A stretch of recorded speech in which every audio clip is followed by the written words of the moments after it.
प्रिय दर्शकों, नमस्कार और छात्रों के लिए धन्यवाद। मैं आपको व्यंजन संधि के बारे में बता रहा था। तो इसमें क्या है कि इसमें कुछ नियम हैं। इसमें पहला नियम है कि वर्ग के पहले वर्ण का तीसरे वर्ण में परिवर्तन। जैसे मैंने पहले आपको बताया था कि किस तरह से जो है वर्ग किस प्रकार से बटे हुए हैं और वर्ण किस प्रकार से बटे हुए हैं।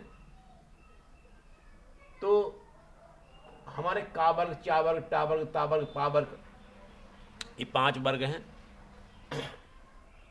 और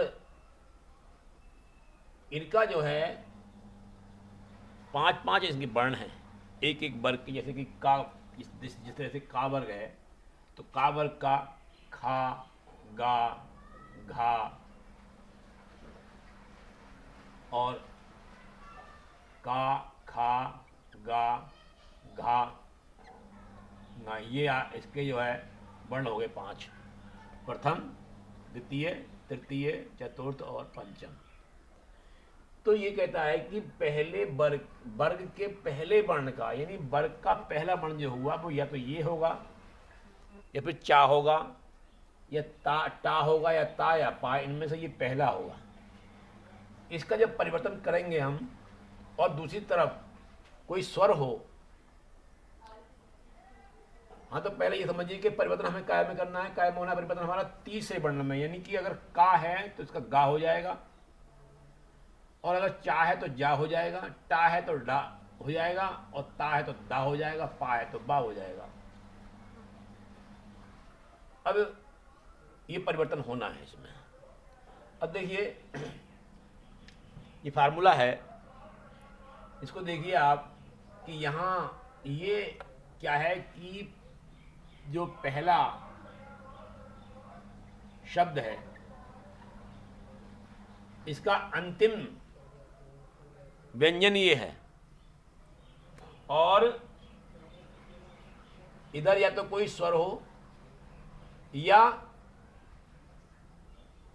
तीसरा वर्ण हो किसी वर्ग का, या चौथा वर्ण हो किसी वर्ग का, और या इनमें से या, रा, ला, वा में से इनमें से कोई हो।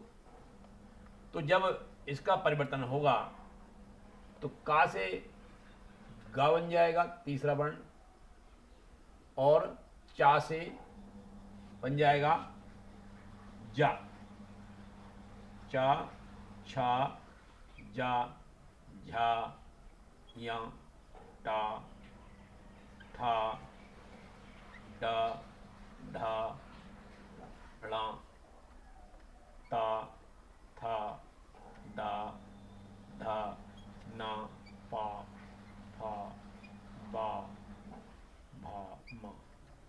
ये आप देख रहे हैं, ये हमारे वर्ग हैं। ये का वर्ग है, ये चा वर्ग है, ये टा वर्ग, ये ता वर्ग, ये पा वर्ग। तो कहता है कि तीसरा, मतलब ये चा अगर यहाँ पे आता है पहले शब्द का अंतिम स्वर, तो चा का जा बन जाएगा, टा का डा बनेगा, ता का दा बन जाएगा, पा का बा बन जाएगा। अब इसका मैं आपको बताता हूं उदाहरण। जैसे एक उदाहरण है ये दिग्विजय। यहां आप देख रहे हैं, अब आप ये देखिए कि यहां पर जो ये लिखा हुआ है बी, तो यहां आपको जानना चाहिए कि यहां जो बी है, ये यहां जो पहला इसका जो व्यंजन आ रहा है, वर्ण आ रहा है, वो वाह होगा। क्यों कि कुछ लोग ये गिनती डाल देंगे, पहले साहब मात्रा लगी हुई है यहाँ पर छोटी ई, तो यहाँ पर ई वर्ण होगा, यहाँ पर नहीं, ऐसा नहीं है।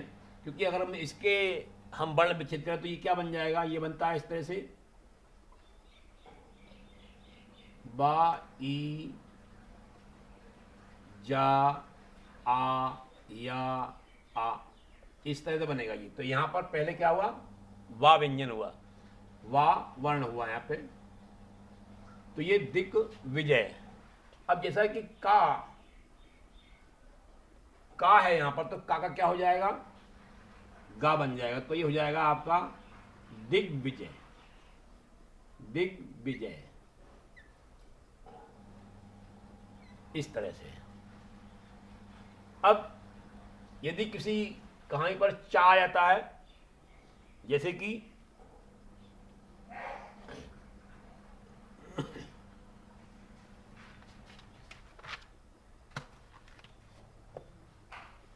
चा है, अगर या ता आ जाता है, ता मान लीजिए, या टा आ जाता है, तो क्या है, षडानन, घट प्लस आनंद। यहां पर देखिए ये टा का काय में परिवर्तन होगा, डा में हो जाएगा ये षडानन।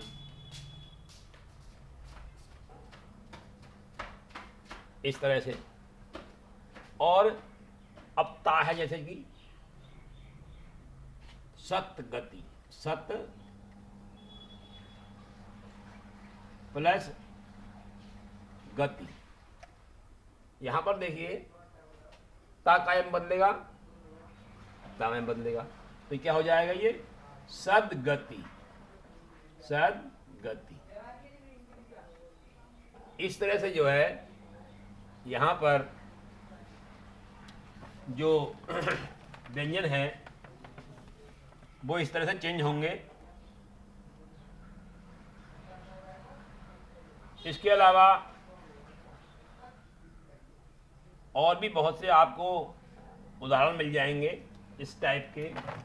तो बस हमें यही ध्यान रखना है कि ये पहले नियम के अनुसार वर्ग के पहले वर्ण का तीसरे में परिवर्तन इस स्थिति में है, तो ये हमें ध्यान रखना है। इसके बाद में आपको दूसरे दिन के बारे में बताया जाएगा। तब तक के लिए प्रतीक्षा कीजिए। धन्यवाद।